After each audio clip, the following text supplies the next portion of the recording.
So, refresher. We were talking about how W is inherent in who, what, where, when, why, who, and Q is also similarly found in, at least in French. We were French, saying. you pointed out, I don't know French. And I want to add that I'm focusing specifically in English because that's where I saw it.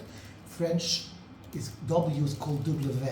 Right. So it doesn't have that whole idea of W Right. that the Q shows. So that's why I understand that English is the most important language in the world.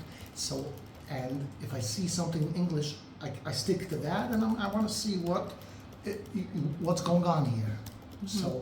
So we have, so as I was saying, the Q also shows the same idea because it's taking the W in a very literal format where we are actually physically doing the W, and now that we understand that it's all about the two yuds, the 2 points, which are really always everything in reality has the 2 opposites, and the relationship between these two, that's the what, when, where, or everything from the world. So it's very, it explains it in a very logical way what the yud and the vav are. It's the dot and the line. It's the first basic reality. Now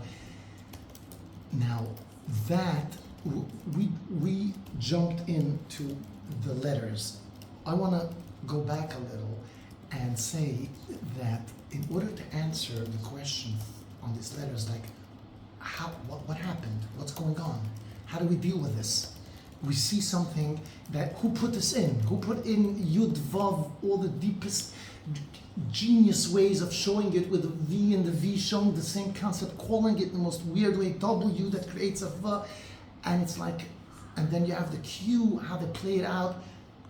How were they able to, whom did they start saying, I want you to put added U. What do you mean, why? I'm not saying, added U, make it a what? I'm not saying, like, what's this? There's no explainable way. Like, so what would be the answer now?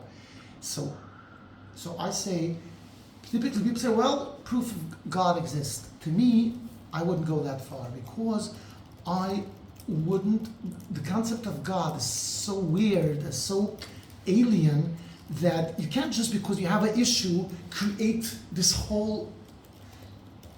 God has to be understood from itself, and if we understand and it makes sense, then we know we have God as a player here, and we assume this kind of thing is an act of God, not of a human, because it just doesn't make sense. A human is impossible to do this. So that's why I want to take it back to the very concept of God, and I start usually with the idea of, it's called in Hebrew ruchniot, but in English I don't like the word spirituality, so because that has a whole different meaning. Maybe ruchniot also has that same meaning, really. Yeah, it's maybe the same thing, but I see it more as a non-physical reality.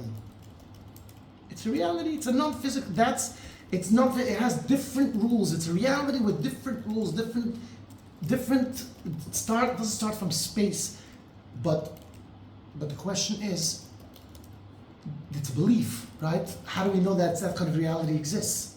So where I start is I would ask you, let's take imagination.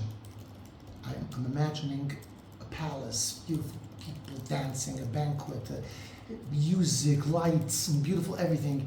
So you had that imagination. Now, you had a movie. You saw a movie, people walking and everything.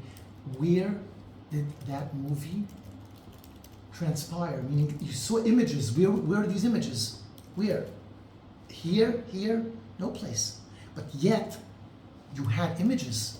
It's people would say, well, it's just an imagination, but it's not answering anything, because the bottom line is I could tell you details what I saw. So there was somehow, some way, there were images. It wasn't in the form that we're used to. We're used to in a way that is a physical form, but it's another form. And because we are so used to accepting only this one form of reality that we totally disregard that form. And we place everything we can in the physical way. For example, pain. Pain is not in a space. David's calling. Oh. Or Okay. Judy, sorry. Yeah, okay. Is this the guy who's coming? Yeah, this is the guy.